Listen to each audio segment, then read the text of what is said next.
ఇప్పుడు మనం అయితే విజయనగరం కోట దగ్గర ఉన్నాం. సో కోటని అయితే ఎక్స్ప్లోర్ చేద్దాం. ఇది కోట యొక్క ఎంట్రన్స్. ఇది కోట ద్వారం.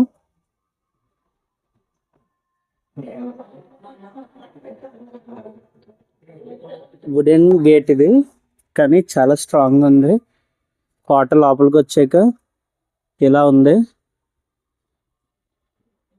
మళ్ళీ ఇక్కడ నుంచి ఇంకొక ఎంట్రన్స్ ఉంది.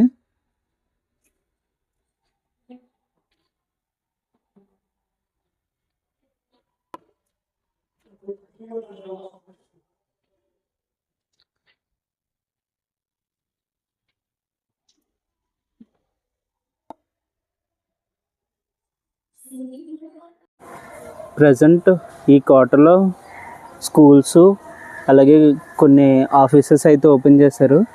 మొత్తం అంతా ఎడ్యుకేషనల్ హబ్గా అయితే ఈ కోట మొత్తాన్ని మార్చేశారు. ఇక్కడ కూడా ఏదో కన్స్ట్రక్షన్ అయితే జరుగుతుంది.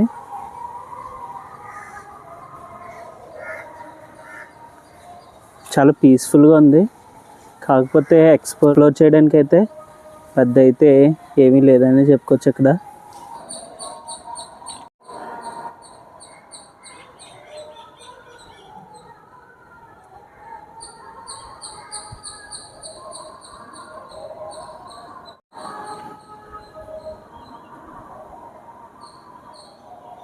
ఇక్కడ చూసుకుంటే మనకి మెటల్ ఫ్రేమింగ్ అయితే కనిపిస్తుంది ఫ్లోర్కి.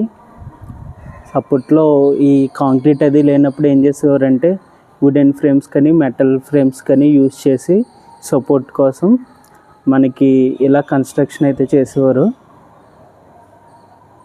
మనం ఇప్పటికి చూసుకుంటే మిద్దెలు అంటాం కదా, సో అవి ఏంటంటే ఇలా వుడ్తో సపోర్ట్ కోసమని ఫస్ట్ ఫ్లోర్ సెకండ్ ఫ్లోర్ అలా కట్టేటప్పుడు ఇలా చేసేవారు. బిల్డింగ్ అయితే చాలా బాగుంది. ప్రజెంట్ అయితే ఈ బిల్డింగ్లో కాలేజ్ అయితే రన్ చేస్తున్నారు.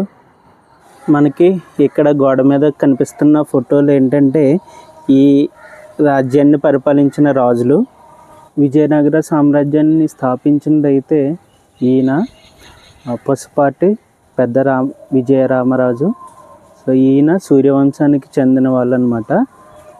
ఈయన విజయనగర సామ్రాజ్యాన్ని స్థాపించి ఇక్కడైతే కోటను అయితే కన్స్ట్రక్ట్ చేశారు.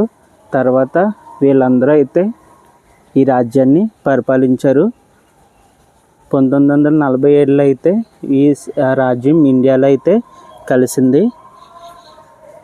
ఇది వాళ్ళ వంశానికి సంబంధించిన హిస్టరీకి సంబంధించిన ట్రీ అన్నమాట. ఈ వీడియో అయితే ఇంతే. నచ్చిందని అనుకుంటున్నాను. మరిన్ని ఇంట్రెస్టింగ్ వీడియోస్ కోసం నా ఛానల్ సబ్స్క్రైబ్ చేసుకోండి. Thanks for watching.